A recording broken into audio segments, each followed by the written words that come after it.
Sex semen जो है कैसे एक डेयरी सेक्टर में बदलाव का काम कर रहा है और आगे कर सकता है।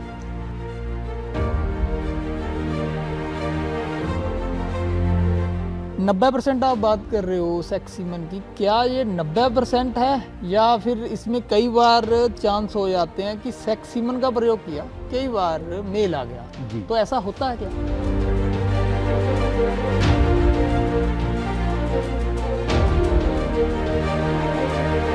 तो अभी जैसे एबीएस नए बुल लेके आई है, तो आप कैसे निर्धारित करते हो कि ये वाला बुल हमने कन्वेंशनल के भी रखना है और हमने इसके सेक्स सीमन भी बनाने हैं?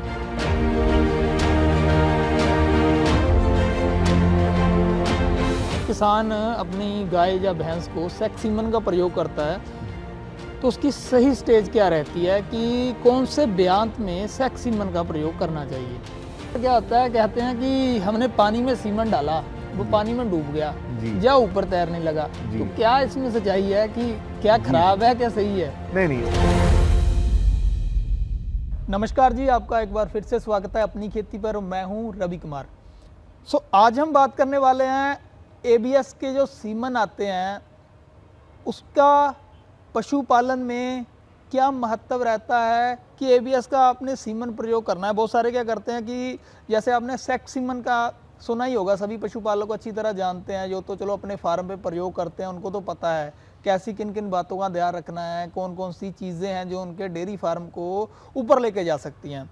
लेकिन फिर भी कुछ गलतियां होती हैं, कुछ ऐसी हम क्या करते हैं कि कुछ चीज़ों का हमें नहीं भी पता होता है, जिसके कारण क्या होता है कि हमें उसका रिजल्ट अच्छा नहीं मिलता है। एबीएस की पूरी जो जानकारी हमने आपको पहले भी बताई है, तो आज हम कुछ टेक्निकल बातें आपसे करने वाले हैं कि कैसे एक आप अच्छी ब्रीड तैयार करोगे, कैसे सीमन प्रयोग करते समय क्या ध्यान रखना है। उसके बारे में हमारे साथ जानकारी साझा करने के लिए हैं डॉक्टर राहुल गुप्ता जी। सर नमस्कार जी। नमस्कार जी, बहुत बहुत धन्यवाद जी। डॉक्टर साहब, पहले हम बात कर लें आपके बारे में। आप एबीएस में क्या काम कर रहे हो, कितने समय से, और क्या आपका शुभ नाम है? जी। देखिए, मेरा नाम डॉक्टर राहुल गुप्ता है जी। मैं हेड ऑफ ऑपरेशंस हूँ और जितना भी सीमन का उत्पादन होता है, चाहे वो कन्वेंशनल हो, चाहे वो सेक्स्ड हो, इसके साथ साथ जो भी हमारा आईवीएफ प्रोग्राम है, इन विट्रो फर्टिलाइजेशन प्रोग्राम है देश में जी। इसके साथ साथ और जो भी ऐसा जर्म प्लाज्म इंपोर्ट या एक्सपोर्ट का काम है, यानी कि सीमन का इंपोर्ट, एम्ब्रियो का इंपोर्ट, पशुओं का इंपोर्ट, बुल हो या फीमेल्स हो, वो सब भी मेरे अंतर्गत आता है जी। मतलब कहने का भाव है कि जितने भी अभी तक एबीएस में बुल आ रहे हैं या अभी जो नए भी आए हैं वो आपकी देखरेख में आ रहे हैं? जी। सारा कुछ आप ही देख रहे हो? जी। मैं 2012 से एबीएस से जुड़ा हूँ जी। और जो भी पायदान हमने आज देखे हैं, अभी तक कर पाए हैं हम किसान भाइयों के लिए, वो सभी मेरी निगरानी में हुए हैं जी। डॉक्टर साहब, मैं आपसे एक बात जानना चाहूँगा कि जैसे एबीएस बहुत बड़े लेवल पे काम कर रही है पशुपालन के काम को ऊपर लेके जाने के लिए, उन्होंने सेक्स सीमन पे भी बहुत ज़ोर से काम हो रहा है। सेक्स सीमन जो है कैसे एक डेयरी सेक्टर में बदलाव का काम कर रहा है और आगे कर सकता है?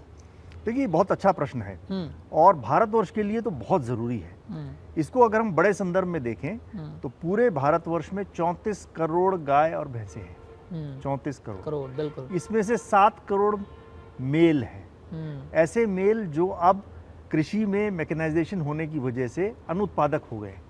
आप भी जानते हैं और पशुपालक भाई भी जानते हैं कि बैलों का उपयोग लगातार कम होता जा रहा है। बहुत ही कम कहीं किसी पॉकेट में उसका उपयोग रह गया है।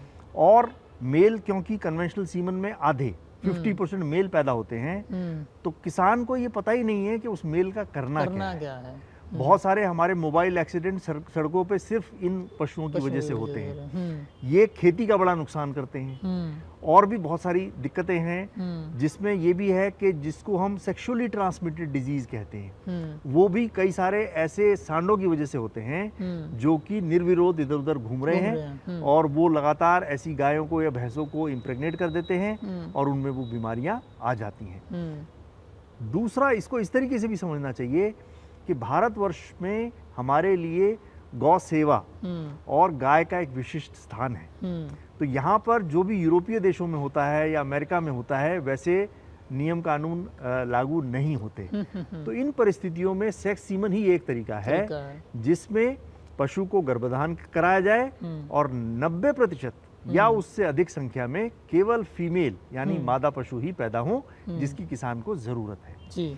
इसका एक दूसरा बहुत बड़ा पक्ष है जो जेनेटिक्स की वजह से है।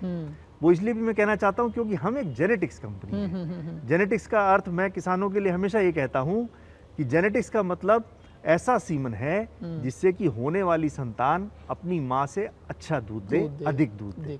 अगर ऐसा नहीं है तो ये केवल एक इम्प्रेग्नेट करने का, प्रेग्नेंट करने का साधन होगा। वो तो कोई भी बोल कर सकता है। जेनेटिक्स का मतलब नहीं है यहाँ। लेकिन आप कल्पना करिए ऐसी स्थिति की कि मान लीजिए किसान ने हिंदुस्तान के सबसे टॉप बुल का सीमन इस्तेमाल किया, HF का या जर्सी का, और अपनी गाय में उसको लगाया। गाय प्रेग्नेंट हुई, 9 महीने 9 दिन के बाद बच्चा पैदा हुआ, लेकिन वो मेल हुआ, तो वो सारी जेनेटिक्स व्यर्थ हो गई। उसका कोई अर्थ पशुपालक के लिए नहीं है। वहीं पर अगर सेक्स सीमन होता तो फिर फीमेल होने के चांसेस 90% या उससे अधिक होते और फीमेल को वो पालता और ज्यादा उससे संतान पैदा होती, तो बहुत लाभ होता। तो डॉक्टर साहब जैसे आपने तो चलो इस पे काम किया है पूरा, है ना, 90% आप बात कर रहे हो सेक्स सीमन की, क्या ये 90% है या फिर इसमें कई बार चांस हो जाते हैं कि सेक्स सीमन का प्रयोग किया, कई बार मेल आ गया जी, तो ऐसा होता है क्या? जी देखिए, अभी जो मानक पद्धति है और पूरे हिंदुस्तान में ही नहीं पूरी दुनिया में जो है वो 90% फीमेल काफ की है। लेकिन इसको स्टैटिस्टिक्स की नजर से भी देखना चाहिए। अगर 100 बच्चे होंगे तो उसमें 90 या उससे अधिक फीमेल ही होंगे। ठीक है। लेकिन अगर 10 में ढूंढेंगे तो हो सकता है 9 की जगह 8 भी हो, क्योंकि वहां स्टैटिस्टिक्स का नियम लागू होता है। लेकिन 100 में निश्चित रूप से 90 या उससे अधिक। तो वहां क्या कमी रह जाती है कि हम या ABS या कोई भी ऐसी कंपनी है, हम इसको 100% कब लेके जा सकते हैं कि भाई 100% फीमेल होगी, ऐसा कभी होगा या नहीं? देखिए, पहला तो ये क्या ऐसा हो सकता है, बिल्कुल हो सकता है। ओके। और इस पे प्रयास जारी है और निश्चित रूप से साल दर साल ये 90 से 91, 92, 93, 94, 95 तक पहुंचता जा रहा है। हम खुद 96% तक हमने बिल्कुल आराम से पैदा किया है। ठीक है। लेकिन इसका एक दूसरा पक्ष भी है। हम शुक्राणुओं पे काम कर रहे हैं जो अदरवाइज बहुत ही सेंसिटिव हैं। तो एक उद्देश्य ये भी है कि पूरी प्रक्रिया के बाद शुक्राणु जीवित रहे। दिक्कत यह है कि 100% प्रोडक्ट बनाने के लिए पहले 90% का प्रोडक्ट बनेगा, उसको वापस सेक्सिक मशीन में डाला जाएगा और फिर 100% का प्रोडक्ट बनेगा। लेकिन इस पूरी प्रक्रिया में शुक्राणुओं की क्षति होती है, उनकी मृत्यु होती जाती है। तो अभी तकनीक पे काम चल रहा है। निश्चित रूप से जैसा आपने कहा और जैसा सभी किसान भाइयों का भी इच्छा होगी, धीरे धीरे ये 100% पे भी एक दिन जरूर जाएगा जी। सो उसमें मेरा पूछने का इसलिए था कि कई बार हमने, आजकल सोशल मीडिया का ज़माना है, कई बार इंफॉर्मेशन की कमी के कारण लोग ये भी कह देते हैं कि सेक्स सीमन का प्रयोग करने से पशुओं की जो ब्लड लाइन है, या बात करते हैं कि सेक्स सीमन का प्रयोग करेंगे तो बीमारियां पैदा हो सकती हैं, हमारे शरीर में भी बीमारियां जाएंगी, क्योंकि हमने टेक्नोलॉजी से उसके शुक्राणु ख़त्म कर दिए हैं, हमें भी खतरा है, उसका दूध पीने से हमें कुछ हो सकता है, बछड़ी पैदा हो गई। तो आपने भी कई बार सुना होगा ऐसी चीज़ें। तो वही इसलिए मैं पूछ रहा था कि यार ये टेक्नोलॉजी से 100% हो सकता है, तो इसका जो हम प्रयोग कर रहे हैं, चाहे कैटल में करें चाहे हम बफलो में करें, उसका मानव को कोई नुकसान है? नहीं, ये बिल्कुल निराधार है।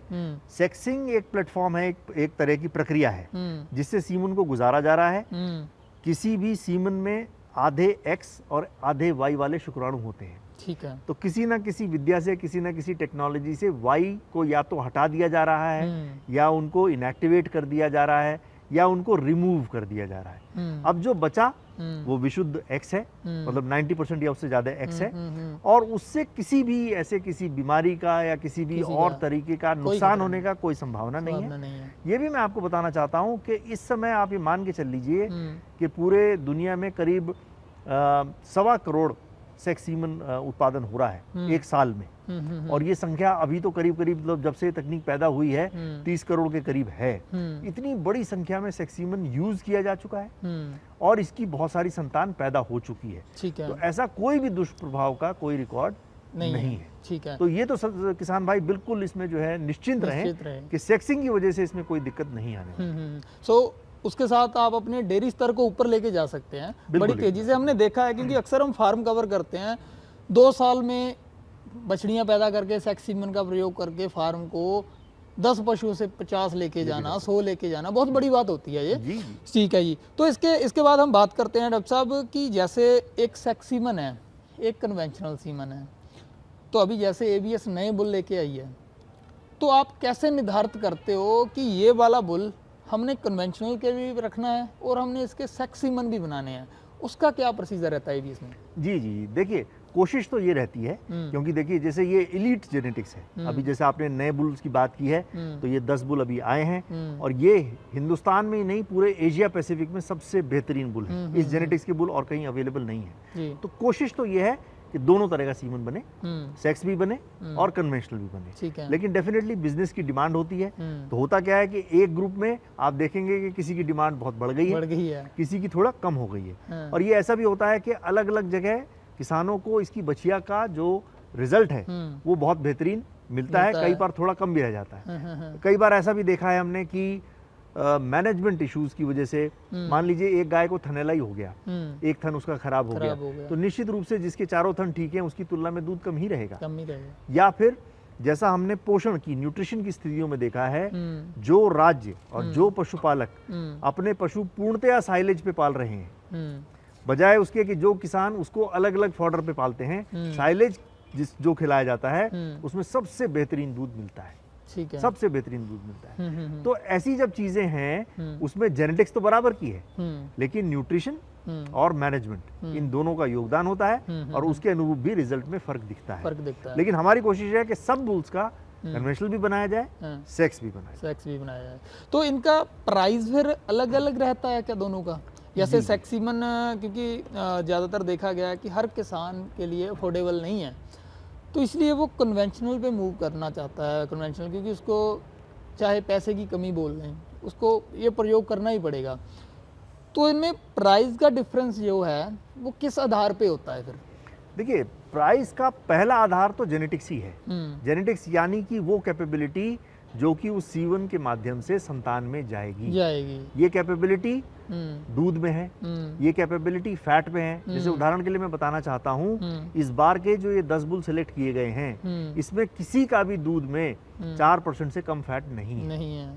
ठीक है। किसान हमेशा शिकायत करते हैं साहब दूध तो बढ़ गया लेकिन फैट घट गया या एसएनएफ घट गया, तो वो दिक्कत बिल्कुल नहीं है। तो इसमें फैट 4 से ज्यादा ही है, 4.3% तक है। तो एक तो ये है।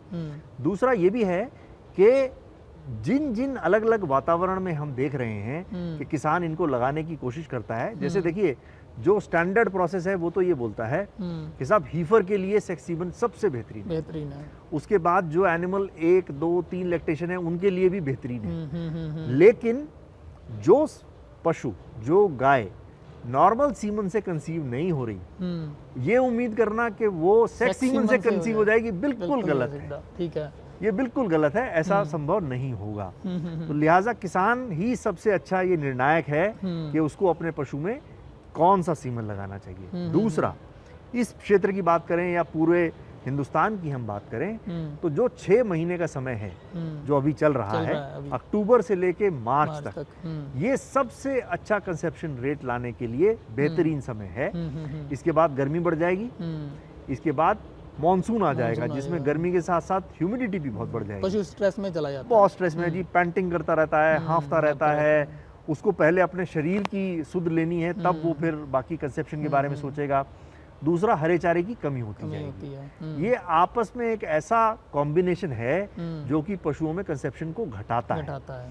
तो किसानों के लिए हमारी एडवाइस ये है कि आप ऐसे ब्रीड करें कि अक्टूबर से मार्च में तो सेक्स सीमन का ज्यादा से ज्यादा उपयोग करें, और जो गर्मी के माह है वहां पे भी ब्रीडिंग करनी है। अगर गाय ओपन है तो वहां पर आप कन्वेंशनल का उपयोग करें, तो ताकि आपको मिले जुले खर्चे में ये हो जाए। लेकिन खर्चे में की जो बात आपने कही कि इसका प्राइस कैसे डिराइव होता है, उसमें एक तो जेनेटिक्स है। जेनेटिक्स देखिए, ये बुल सारे यूएस से लाए गए हैं। यूएस में बुल की अपनी एक कीमत आप समझ लीजिए, जेनेटिक्स की अपनी एक कीमत समझ लीजिए। उसके बाद यहाँ से एक चार्टर्ड प्लेन में इन पशुओं को हिंदुस्तान में लाना, उनका इंश्योरेंस, उनका फ्रेट, उनकी कस्टम ड्यूटी, ये सब मिला के खर्चा बहुत ज़्यादा हो जाता है। तो उसी के हिसाब से इनका जो प्राइस है वो निर्धारित है।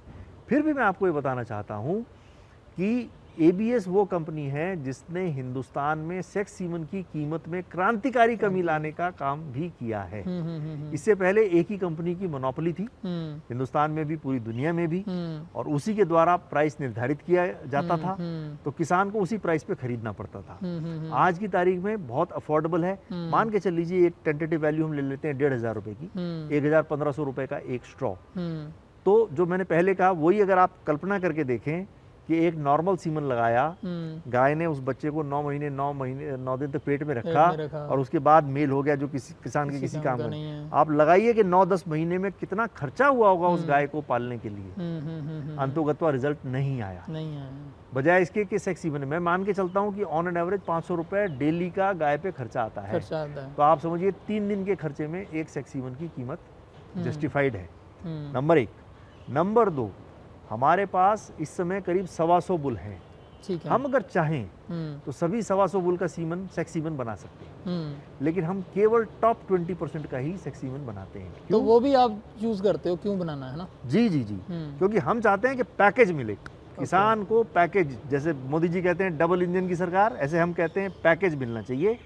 न केवल टेक्नोलॉजी सेक्स सीमन की, उसके साथ साथ जो बेस है, अच्छी जेनेटिक्स, वो निश्चित रूप से मिलनी चाहिए। और ये हमने हर एक नस्ल में किया है। ठीक है। ऐसा नहीं कि एचएफ जर्सी में ही किया, हमने मुर्रा में भी यही किया, हमने साहिवाल में भी यही किया, हमने गिर में भी यही किया कि जो बुल हमारे पास थे उसमें टॉप के जो बुल थे 20% के, केवल उन्हीं को हमने सेक्स किया और वही किसानों को मिल रहे हैं। ठीक है। तो इसमें जैसे कोई किसान अपनी गाय या भैंस को सेक्स सीमन का प्रयोग करता है, तो उसकी सही स्टेज क्या रहती है कि कौन से ब्यांत में सेक्स सीमन का प्रयोग करना चाहिए? देखिए, ब्यांत में तो हम ये कहते हैं हीफर में सबसे अच्छा, हीफर में तो बल्कि दूसरा कोई सीमन लगाना ही नहीं है। ठीक है। हीफर में सेक्स सीमन ही लगाना है। उसका बड़ा कारण क्या है, क्यों उसका बड़ा कारण ये है, 2 प्रमुख कारण है। नंबर 1, हीफर में कोई भी इन्फेक्शन जो कि गाय में हो सकता है रिप्रोडक्शन से संबंधी, वो नहीं होता। ठीक है। हीफर बिल्कुल क्लीन है। अभी तक कभी यूट्रस में बच्चा नहीं आया, कभी कोई मेटिंग नहीं हुई बुल से, तो बिल्कुल क्लीन है रिप्रोडक्टिवली। ठीक है। दूसरा जो एक मेन दिक्कत है वो ये, एचएफ जैसी ब्रीड की अगर हम बात करें, एचएफ ब्रीड में जितना दूध उत्पादन में शरीर के पोषक तत्व निकलते हैं बाहर, उतने पोषक तत्व वापस शरीर में जाने चाहिए, लेकिन ऐसा नहीं हो पाता और इसकी वजह से एनिमल नेगेटिव एनर्जी बैलेंस में चला जाता है। रिप्रोडक्शन में हम हमेशा किसान भाइयों को भी बताते हैं, पशु के लिए रिप्रोडक्शन विलासिता की चीज है, लग्जरी है। जब तक उसके बेसिक संसाधन, रोटी कपड़ा मकान जैसे हम आदमी में कहते हैं, ऐसे ही उसके भोजन की व्यवस्था, रहने की व्यवस्था, पानी की व्यवस्था, सब कुछ ठीक नहीं होगी, तब तक वो प्रजनन के बारे में नहीं सोचेगा। इसीलिए हीफर में बिल्कुल लगाइए। पहली ब्यात, दूसरी ब्यात, तीसरी ब्यात की ऐसी गायों में जिसमें कोई इनफर्टिलिटी ना हुई हो, जेर ना रुकी हो, बच्चा ना फंसा हो, कभी मेट्राइटिस ना हुई हो, ऐसे सभी पशु इसके लिए आदर्श हैं।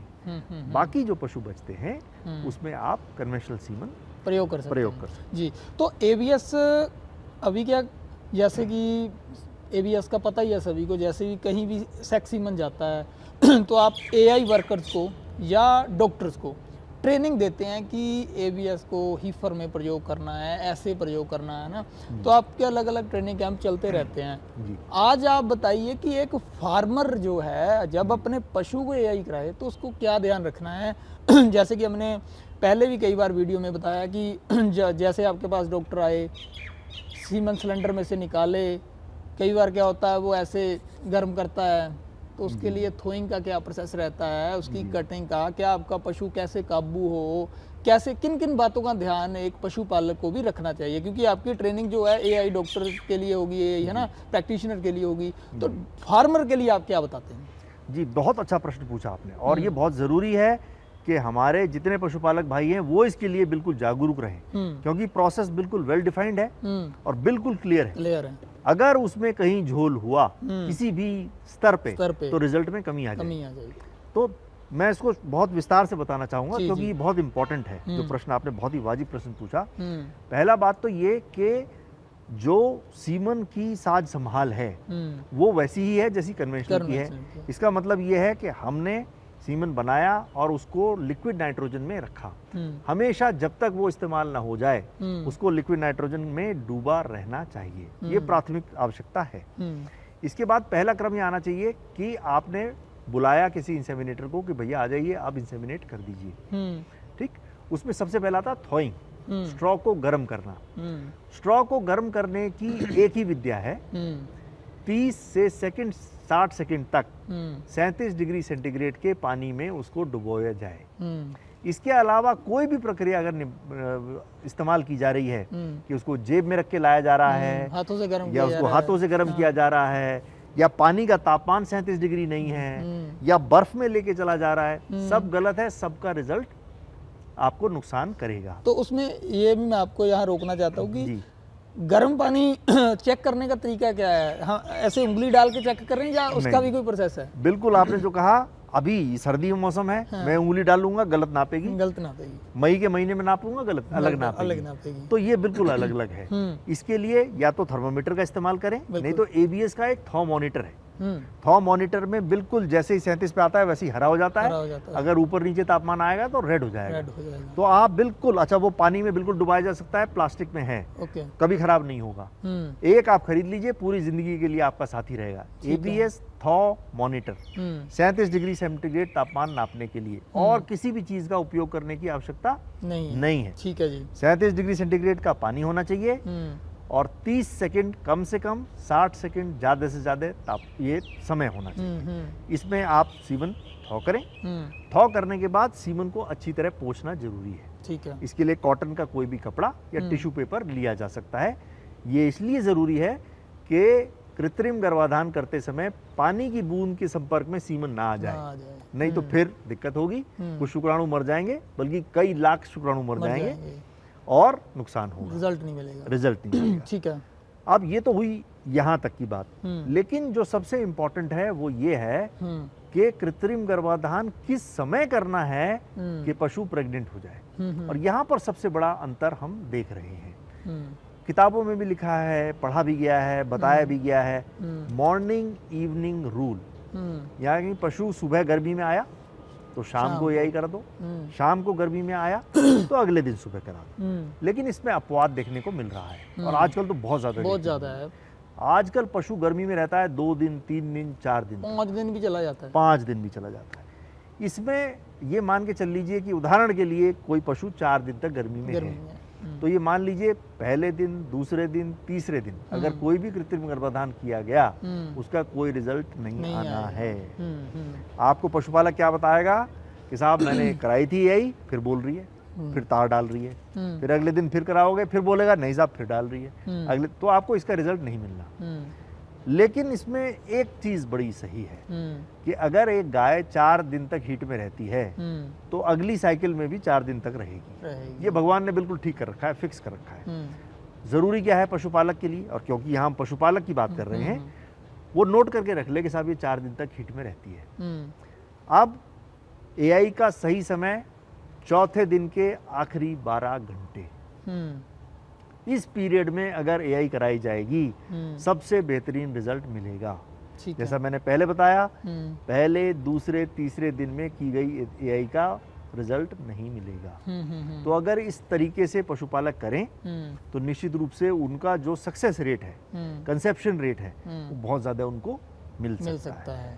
दूसरा ऐसा भी है कि जो भी टेक्नीशियन आए हैं वो निश्चित रूप से जांच करके बताएंगे। अगर वो ये कह रहा है कि साहब अभी रुक जाओ, तो उसकी बात भी माननी चाहिए, क्योंकि अगर वो कह रहा है अपने अनुभव के आधार पर, तो निश्चित रूप से बात करा के ही आपको लाभ होगा, उसमें जल्दी करने की कोई आवश्यकता नहीं है। तो ये चीज़ों का बहुत ध्यान रखना चाहिए। तो डॉक्टर साहब, जैसे अभी हम बात कर ही रहे हैं पशुपालक को, आप है ना बहुत अच्छी बातें बता रहे हैं। एक बात और बता दीजिए कि कई बार क्या होता है, कहते हैं कि हमने पानी में सीमन डाला, वो पानी में डूब गया या ऊपर तैरने लगा, तो क्या इसमें सच्चाई है कि क्या खराब है, क्या सही है? नहीं, सब सही है। देखिए, जब आप पानी में डुबोएंगे और निकालेंगे तो आपको ये तो दिख जाएगा कि सीमन उसमें कितना है। 1 सेंटीमीटर का लगभग एयर गैप होता है, जो होना ही चाहिए, क्योंकि लिक्विड नाइट्रोजन में कॉन्ट्रैक्ट होता है, सिकुड़ता है थोड़ा। पानी में फिर एक्सपैंड होता है। तो वो जगह सीमन को देनी है, इसीलिए बिल्कुल बनाया गया है नियम कि 1 सेंटीमीटर लगभग 10 मिलीमीटर जगह तो खाली है। अगर उससे ज्यादा खाली है, मान लीजिए लेबोरेटरी लेवल पे कहीं कोई दिक्कत हो गई तो तैरता है। अच्छा, ये भी है, लेकिन ऐसा हर एक स्थिति में हो ये जरूरी नहीं है। कई बार क्या होता है, कॉटन प्लग, एक सिरे पे कॉटन प्लग होता है, उसके बाद के हिस्से में भी हवा रहती है तो भी तैरता है। तो आपको देखने पे पूरी जानकारी मिल जाएगी कि ये क्यों तैर रहा है। इसका सीमन के अच्छे होने से या खराब होने से लिंक करना इसको ठीक नहीं है। मतलब जब तक आप स्वयं ना देख लो। स्वयं तो ये बातें मतलब पूरी तरह सच भी नहीं है जी। ये तो वही बता सकता है, जैसे आप तो इस पे काम कर रहे हो, जैसे कोई अनुभवी हो, है ना, वही बता सकता है। आम पशुपालन को इन चीज़ों में नहीं, मुझे लगता है नहीं पढ़ना चाहिए कि वो तैर रहा है या डूब रहा है। ठीक है जी। तो इसमें अभी एबीएस का और क्या योगदान चल रहा है कि जैसे नए बुल आप लेके आ रहे हो, इनकी प्रोडक्शन पे, सेक्स सीमन पे, कन्वेंशनल सीमन पे काम कर रहे हो, अलग अलग नस्लों पे काम कर रहे हो, और फार्मर्स के लिए एबीएस का क्या आगे काम चल रहा है? जी देखिए, जैसा इस बार के आपने ये बुल्स की जिक्र किया, तो इनके बहुत सारे ट्रेड्स हैं। एक तो हमने ये देखा कि हिंदुस्तान के लिए क्या ज़रूरी है। भाई बुल्स में तो बहुत सारे ट्रेड हैं, जिसमें अब यूएसए से आए हैं तो उसमें अपने ही पसंद के उनके ट्रेड्स हैं। जैसा मैं आपको एक उदाहरण दूंगा, यूएसए में बुल प्रोटीन पे सेलेक्ट होते हैं क्योंकि वो चीज़ बनाना चाहते हैं। ठीक है। हमारे यहाँ अभी वो स्थिति नहीं आई है, अभी हम फैट पे ही ज़्यादा काम करते हैं। तो हमारा एक स्ट्रेस रहता है कि साहब दूध तो आना ही चाहिए मिनिमम, वो तो गिवन है कि साहब 12,000 किलो कम से कम दूध आना चाहिए एक लैक्टेशन में 300 दिन में। ठीक है। उसके अलावा फैट ज़्यादा से ज़्यादा होना चाहिए। उसके अलावा प्रोडक्टिव लाइफ, ये एक ट्रेड है जिस पे हमने बहुत काम किया शुरू से। इसका मतलब ये है कि क्या ऐसा हो सकता है कि 300 दिन से ज़्यादा दूध दे, तो अभी जो बुल हैं ये 3 से 4 महीने तक प्रोडक्टिव लाइफ इनमें ज़्यादा है।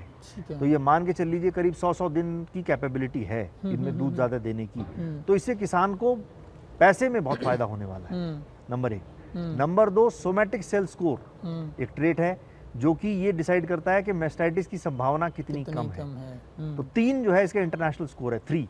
इससे कम वैल्यू के बुल ही हमने सेलेक्ट किए हैं। इस बार स्पेसिफिकली एक ट्रेट नया जुड़ा है जिसको हम कहते हैं मिल्किंग स्पीड। ये आज तक नहीं था। जैसा अब ये ज़्यादा दूध देने वाले पशु हैं, पिछले वर्ष भी जो रिकॉर्ड बनाया है 82 किलो 82.3 लीटर का रिकॉर्ड बनाया, तो इतने पशु दूध देने वाले हिंदुस्तान में भी हैं। पंजाब की गाय है वो। पंजाब की गाय है, बिल्कुल।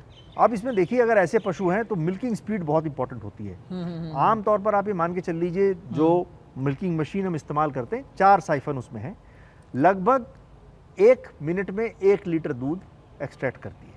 इसका मतलब चारों मिला के 4 लीटर 1 मिनट में, तो इस हिसाब से 20 लीटर दूध लगभग 5 मिनट में निकलना चाहिए। ये स्टैंडर्ड है। तो इंटरनेशनली 5 to 7 मिनट्स दिया गया है कि लगभग दूध निकलना चाहिए। तो अभी हाई मिल्किंग के बुल्स काफ़ी सारे ये लाए गए हैं, इसमें ये ऐड हुआ है इस बार ट्रेट। तो इसमें क्या है, जितनी जल्दी मिल्किंग होगी टीट साइफन उतने कम देर खुला रहेगा और उतना मेस्टाइटिस की संभावना और कम हो जाएगी। ये कहाँ से आया, ये देखते हुए कि हमारे यहाँ मेस्टाइटिस बहुत बड़ी समस्या है, बहुत ज़्यादा पैसा पशुपालक का मेस्टाइटिस पे खर्च होता है। तो जेनेटिक्स के माध्यम से इस पे क्या काम किया जा सकता है, ये काम किया मिल्किंग स्पीड। तो मिल्किंग के बाद जैसे पशु को आधा घंटा खड़ा रखने की बजाय वो समय कम हो जाएगा फिर, क्योंकि वो उनके सुराख जो अथन हो गए वो बंद हो जाएंगे जी, और मेस्टाइटिस ऑलराउंड कम हो जाएगी जी। ठीक है। और जैसे जैसे इसका सिलेक्शन होता जाएगा, इस ट्रेट का और आगे जाके इवोल्यूशन होगा, वैसे वैसे क्या होगा, आपको जिसको हम कहते हैं ना जी बहुत सख्त दूने वाली गाय है, वो सख्त दूने वाली गाय खत्म हो जाएंगी, धार सख्त है या कुछ ऐसी बिल्कुल गोल धार सही मिल्किंग स्पीड की गाय रह जाएंगी आपके पास। और यही जेनेटिक्स में होना चाहिए कि पशुओं का चयन ऐसे होना चाहिए जो कि जरूरत के हिसाब से बने, काम करे। सो मतलब एबीएस का इस पे ज्यादा फोकस चल रहा है इन चीजों को देखते हुए। तो एक चीज डॉक्टर साहब इसमें थी कि आप अभी बात कर रहे थे कि 300 दिन में 14,000 या 12,000 वो दूध होना चाहिए। अब क्या है, जैसे हम आपकी वेबसाइट पे जाते हैं तो वहाँ पॉन्ड्स में या एलबीज में लिखा होता है कि ये इतना है। एक आम फार्मर उसको कैसे समझे कि ये कितना दूध दे सकता है, उसको कैसे कन्वर्ट करे 300 दिन में? जी, वो भी मैं आपको बताऊंगा। पहले तो मैं ये बता दूं कि ये जो भी लिखा है, मान के चलो उदाहरण के लिए हम कहते हैं वहाँ 800 एलबीएस लिखा है, तो एलबीएस इज पाउंड, मोटा मोटा मान के चलो 400 किलो लगभग, मोटा मोटा, ठीक है जी। तो पहले तो यह है कि ये डेटा का क्या मतलब है। इस डेटा का मतलब ये है कि हॉल्स्टीन एसोसिएशन के डेटाबेस में आज की तारीख में करीब 1 करोड़ गाय हैं, 1 करोड़ से ज़्यादा गाय हैं। उनका एवरेज जो है उससे ऊपर दूध देने वाला ये बुल का सीमन रहेगा। तो एवरेज कितना है? एवरेज लगभग मान के चल लीजिए आप 12,300 किलो आज का लगभग एवरेज तो वो 12,300 तो रहेगा ही, उससे ऊपर आएगा। उससे ऊपर जहाँ 800 लिखा है हाँ। तो उसका मतलब क्या 400 किलो 400 किलो 400 किलो ठीक है, ये बेयर मिनिमम है और इससे ऊपर भी जाएगा। इसीलिए हम कहते हैं कि जो ट्रेड्स हैं ये पॉजिटिव होने जरूरी हैं, मिल्क के लिए भी, प्रोटीन के लिए भी, फैट के लिए भी। ठीक है। इसके साथ आप समझिए डिफरेंशिएशन में और क्या चीज़ आ गई। अभी कुछ ऐसी संस्थाएं हैं, कुछ ऐसे बिजनेस हैं जो ये कहते हैं कि साहब नहीं, हमको तो ज़्यादा एसएनएफ का दूध चाहिए। बिल्कुल। जैसे चीज़ इंडस्ट्री, आइसक्रीम, चॉकलेट इंडस्ट्री, इनको हाई एसएनएफ का दूध चाहिए। तो अभी टेलर मेड सोल्यूशन है जहाँ ऐसे भी बुल हैं जिससे एसएनएफ बहुत ज़्यादा दूध में आएगा। तो हाई कंपोनेंट का भी दूध अच्छी जेनेटिक्स का प्रयोग करके किसान ले सकते हैं, वो भी डिफरेंशिएशन। तो ये सारा कुछ आप निर्धारित कर लेते हो आसानी से कि ये अगर इस चीज़ की डिमांड हो रही है तो ऐसा बुल लाना है, जी, अगर जी, इस चीज़ की डिमांड है तो ऐसा बुल लाना है। बिल्कुल बिल्कुल ठीक है, वो सारा आपकी टेक्नोलॉजी, ये टेक्नोलॉजी है जी। और मैं कहता हूँ कि किसानों का फीडबैक है हमारे लिए, हमारी सबसे बड़ी जो पूंजी है वो किसानों का डेटाबेस है। जब किसान वापस आके बोलते हैं साहब ये बुल ने ऐसा परफॉर्मेंस किया, ये बुल ने ऐसा परफॉर्मेंस किया, इसमें ये कम हुई चीज़, इसमें ये ज़्यादा हुई चीज़, वो हमारे लिए एक फीडबैक है। और अब देखिए, पहला सीमन इंपोर्ट एबीएस ने 2016 में किया था। ठीक है। पिछले साल की जो चैंपियन गाय है 82 किलो की, वो उस बैच में एक बुल आया था स्ट्राइकर, उसकी डॉटर थी वो। ठीक है। तो वो ये समझिए कि वो अब परफॉर्म कर रही है, क्योंकि उसका टाइम आना, इतना समय लग जाता है अभी, और धीरे धीरे ये समय कम होता जाएगा। लेकिन जिन लोगों को भी ये शंका थी कि साहब वहाँ की जेनेटिक्स यहाँ के वातावरण में काम नहीं करेगी, या फिर मेरे को लोग ये कहते थे कि साहब ये सिर्फ विदेशों में होता है, हिंदुस्तान में नहीं होता, या फिर लोग ये कहते थे साहब 10,000 लीटर, 12, 13, 14,000 लीटर की तो बात छोड़ दो, 10,000 भी आ जाएगी तो मैं मान जाऊंगा। ठीक है। आज की तारीख में हजारों गाय हैं हमारे डेटाबेस में जिनका दूध 10,000 से ऊपर है। 10,000 से ऊपर है। ये तो वो गाय हैं जो चैंपियनशिप जीत रही हैं, जो लगभग 3rd लैक्टेशन की हैं। जो F1 जनरेशन की गाय हैं वो आप पंजाब में देखा होगा, और आपने तो देखा भी होगा, 40 से 50 लीटर तो एवरेज निकाल रही है। और आप ये सोचिए कि उसके बाद तो ये एक ट्रांच आ गया, फिर 2021 में एक बार बुल लाए गए, और अब ये 2026 में लाए गए। निरंतर जेनेटिक्स में वृद्धि हो रही है। और अब इसमें तो जो बुल लाए गए हैं ये 3,000 से भी ऊपर GTPI के बुल हैं। तो ये मान लीजिए कि उन्हीं ट्रेड्स को देखते हुए, समझते हुए और आगे जाने की प्रयास कर रहे हैं। यहाँ पर मैं ये भी एक बात स्ट्रेस करना चाहता हूँ कि हम एक सस्टेनेबल पशु की तरफ बात कर रहे हैं। हम एक 1 लैक्टेशन वंडर एनिमल की बात नहीं कर रहे कि एक लैक्टेशन में पशु आया, उसने बहुत ज़्यादा दूध दिया और फिर वो कहीं ख़त्म हो गया। हमारे यहाँ कलिंग यानी कि जो रिमूवल है वो एनिमल का पॉसिबल नहीं है। किसान भाई उसको तभी भी खूंटे पे खड़ा करके खिलाता है जब वो दूध नहीं देता है। ऐसे पशुओं में हम क्या चाहते हैं कि ज़्यादा से ज़्यादा ब्यात वो पशु के द्वार पे गुजारे। सस्टेनेबल एनिमल होने के लिए ज़रूरी क्या है, बहुत ज़्यादा वजन ना हो, पैर बहुत स्ट्रांग हो, खुर उससे भी ज़्यादा स्ट्रांग हो, फीड एफिशिएंसी बहुत अच्छी हो, प्रोटीन फैट का सही अनुपात हो, और दूध ऑप्टिमम हो। इसको हम कहते हैं सस्टेनेबल एनिमल। तो तैयारी एक ऐसा सस्टेनेबल एनिमल तैयार करने की है, और इस दिशा में बहुत प्रयास हुआ ही है। किसान भाइयों ने बहुत लाभ उठाया ही है, जो यहाँ के वातावरण में काम कर सके और साथ ही साथ ऑप्टिमम बेनिफिट भी किसान को दे सके। ठीक है। सो इसमें जैसे डॉक्टर साहब क्या होता है कि अभी हम HF की बात कर रहे हैं। सो HF में जैसे आप मास्टाइटिस को कम करने के लिए आपने नए बुल ले आए, तो उसमें एक बड़ा चैलेंज रहता है रिपीट ब्रीडिंग का। तो बहुत सारे पशुपालक क्या कहते हैं कि भाई HF रखोगे, रिपीट ब्रीडिंग की दिक्कत रहेगी, चाहे वो उनकी डाइट प्लान में कमी हो, चाहे वो चीज़ें अलग बात है, वो पशुपालक अलग नज़रिए से देखता है कि चलो है।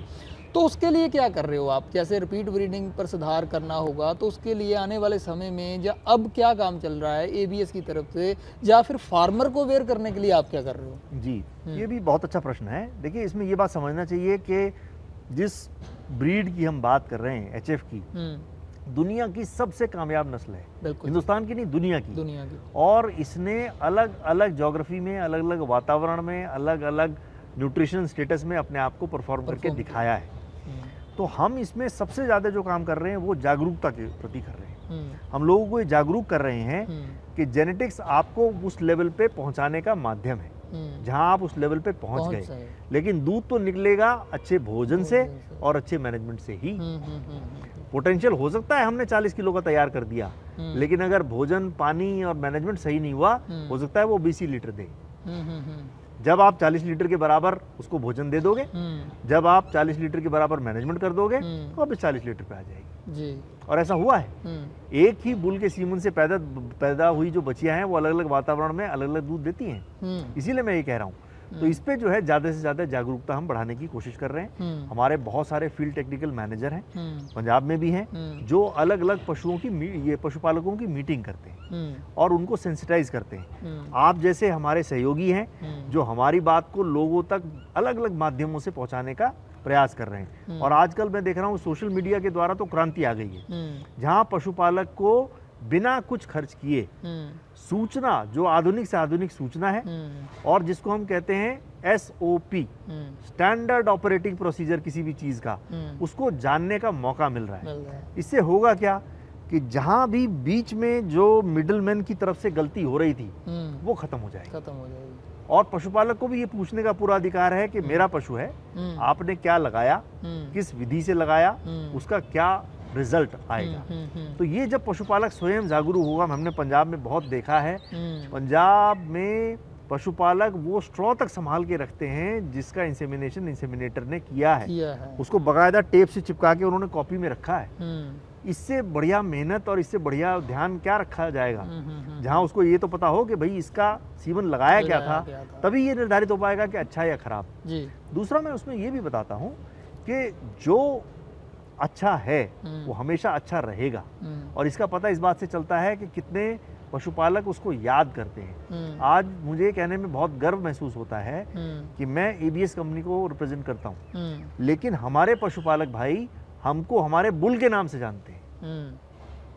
हमको इस नाम से जानते हैं कि साहब ये वो लोग हैं जो स्ट्राइकर लाए थे, ये वो लोग हैं जो हैमर लाए थे, अरमाडा लाए थे, पाइपर लाए थे। तो वो देख के बड़ी खुशी होती है। दूसरा, जिसके द्वार पे उसने परफॉर्म किया वो ता जिंदगी उसको याद रखता है, हमको भी याद रखता है और उसको भी याद रखता है। जी। सो जैसे आपने बोला है कि वो स्ट्रॉ संभाल कर रखता है जी, ये वो लोग संभाल के रख रहे हैं जिन लोगों को इसकी नॉलेज है जी। आज आप बताइए कि इसको संभाल कर रखने का फ़ायदा क्या है, क्या हम इन ब्रीडिंग को कैसे रोक सकते हैं। जो स्मॉल फार्मर है, जो अभी फ़ोन करता है किसी को भी, डॉक्टर को या AI वर्कर को, आजा भाई कीट में आई है, AI कर जा जी, तो वो आता है, टीका भर जाता है, सीमन स्ट्रो का पता नहीं कहाँ लिफाफे में डाल के गोबर में फेंकी है, कहाँ पड़ी है, उसका किसी को कोई पता नहीं। वो क्यों जरूरी है, उसके बारे में बताइए थोड़ा। नहीं, बहुत जरूरी है। देखिए, डेटा की बड़ी कीमत है, हर जगह आप देख रहे हो, हर फील्ड में डेटा की बड़ी कीमत है। अब क्या है, किसान को कोई तभी तक धोखा दे सकता है जब तक कि जानकारी का अभाव हो या फिर एविडेंस ना हो। अब स्ट्रॉ, अगर खाली स्ट्रॉ रखा है तो वो एविडेंस जैसा है। इसमें क्या है, उसमें इंफॉर्मेशन क्या क्या है, कौन सा बुल था, कौन सी ब्रीड थी, कब बना था, किसने बनाया था, उसके साथ साथ हर एक स्ट्रॉ पे एक अल्फा न्यूमेरिक कोड भी है। अब आप ये मान के चलिए कि जितने सेक्स स्ट्रॉ हम बना रहे हैं, हर एक स्ट्रॉ पे एक यूनिक कोड है, जो सिर्फ उसी स्ट्रॉ का कोड है, उसकी पहचान है, उसकी पहचान है। और अगर किसी ने काउंटरफीट करने की कोशिश की, नकली स्ट्रॉ बनाने की कोशिश की, जो बना रहे हैं, तो उसका पता भी उस यूनिक कोड से चलता है।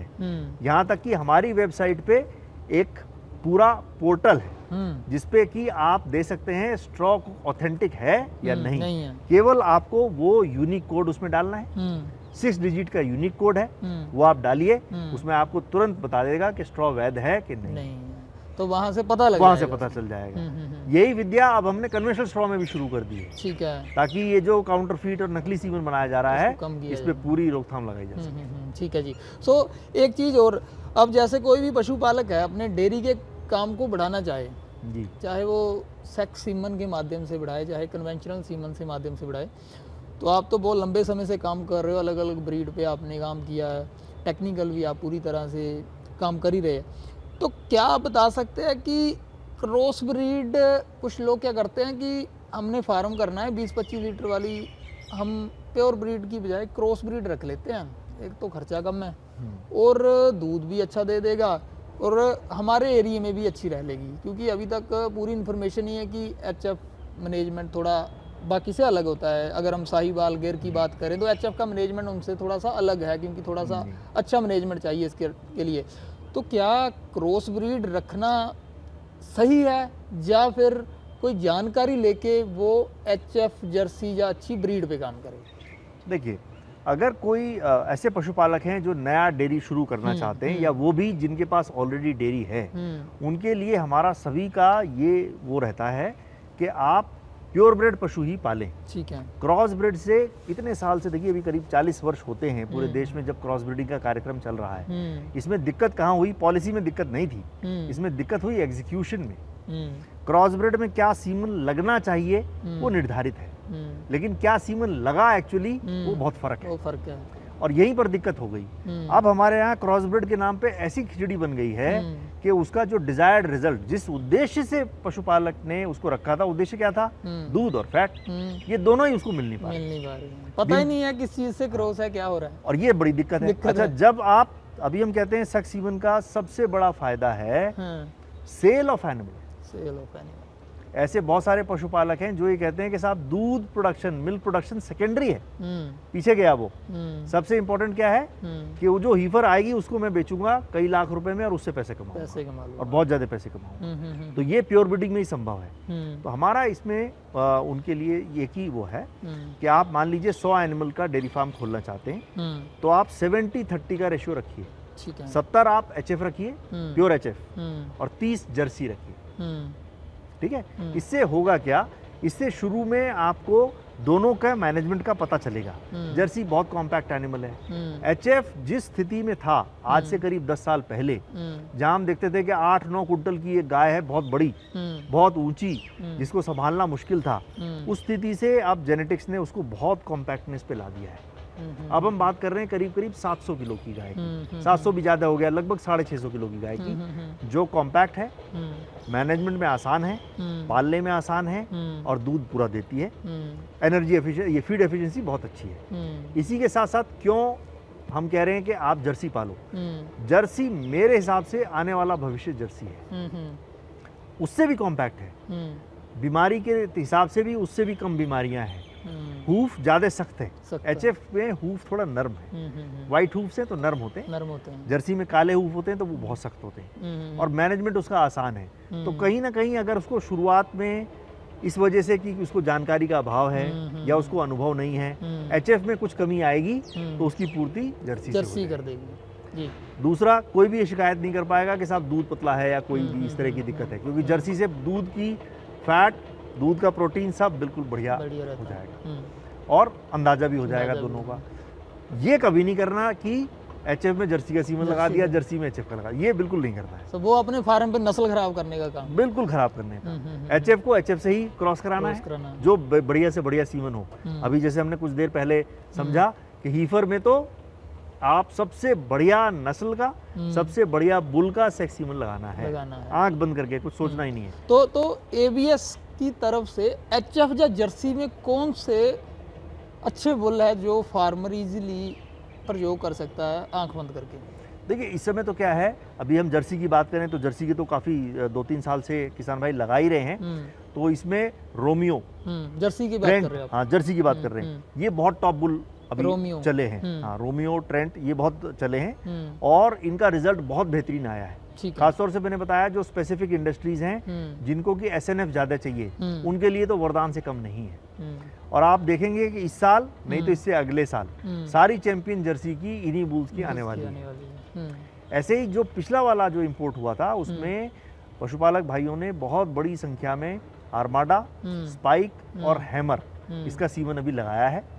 अब जो ये आ गए नए बुल, तो इसमें आपको मिलेनियम, मैवरिक, स्टॉर्म और ऑस्कर जैसे बुल अभी मिल रहे हैं, जिसमें ऑस्कर की टीपीआई सबसे ज्यादा है।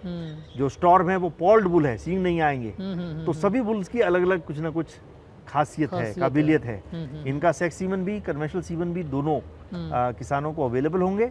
और मेरे को पूरी उम्मीद है कि जो ऊंचाई पिछले बुल्स ने छुई उससे भी ज़्यादा ऊंचाई पे ये सारे बुल जाने वाले हैं। इनके Performance सीमन कब तक आ रहे हैं मार्केट में?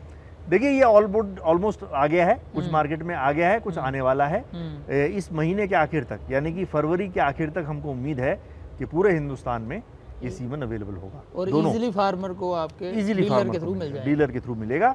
मेरा निवेदन यही है सभी पशुपालक भाइयों से कि ऑथराइज्ड डिस्ट्रीब्यूटर से लें और बिल जरूर लें। ठीक है, आप बिल लेंगे तो ये 100% प्रमाणिक है कि वो एबीएस का ही सीमन है।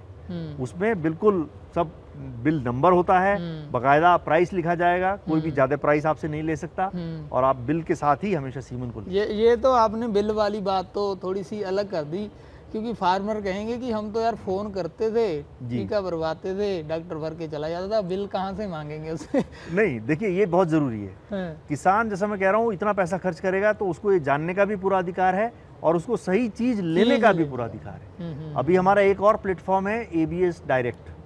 आप वेबसाइट पे जाके वहां से भी ऑनलाइन ऑर्डर कर सकते हैं, जहां केवल और केवल जो ऑथराइज्ड डिस्ट्रीब्यूटर है एबीएस का वही आपको सीमन की आपूर्ति करेगा। ठीक है, ये मैं आपको इसलिए कह रहा हूँ कि मार्केट में ऐसे भी लोग हैं जो एबीएस के नाम पे नकली सीमन का कारोबार कर रहे हैं। उनसे बचे रहना बहुत जरूरी है, क्योंकि बाद में ये शिकायत होगी कि साहब हमने विश्वास तो करा था एबीएस पे और उसका सीमन लगाया था लेकिन रिजल्ट नहीं आया। तो बिल्कुल ये प्रॉपर चैनल से लेना बहुत जरूरी है। जी डॉक्टर साहब, बहुत बहुत धन्यवाद, आपने बहुत कीमती जानकारी जो है हमारे दर्शकों के साथ साझा की है। आप आखिर में पशुपालकों के लिए क्या कहना चाहेंगे एबीएस की तरफ से, चाहे इम्प्रूवमेंट की तरफ हो, चाहे टेक्नोलॉजी की तरफ से हो, चाहे एबीएस को आगे क्या कर रही है, क्या फार्मर्स के लिए लाने वाली है, और उसके बारे में थोड़ा बता दीजिए। देखिए जेनेटिक्स पे हम लगातार काम कर रहे हैं और साल दर साल हमारे जो पशुओं की या सांडों की, बुल्स की गुणवत्ता है वो बढ़ती जा रही है। तो मैं तो पशुपालक भाइयों को ये कहना चाहता हूँ कि ये गुणवत्ता लगातार और बेहतर होती जाएगी और जो बढ़िया से बढ़िया सॉल्यूशन किसी भी फील्ड में आएगा वो सबसे पहले एबीएस आपको हिंदुस्तान में अवेलेबल कराएगा पूरी प्रमाणिकता के साथ। नंबर 1। नंबर 2, मैं ये कहना चाहता हूँ कि आज की तारीख में हम अलग अलग फार्म्स में देख रहे हैं सबसे बड़ा जो रेवेन्यू सोर्स है किसान के लिए वो पशुओं की बिक्री से हो सकता है। बिल्कुल, वो भी एबीएस के सीमन से पैदा हुई बछिया को प्रीमियम मिलता है मार्केट में। तो मैं ये कहना चाहता हूँ ज्यादा से ज्यादा सेक्स सीमन लगाएं। आमतौर पे ये माना गया है कि हर एक 10 पशुओं में से करीब करीब आधे सेक्स सीमन के लिए निश्चित रूप से एलिजिबल हैं।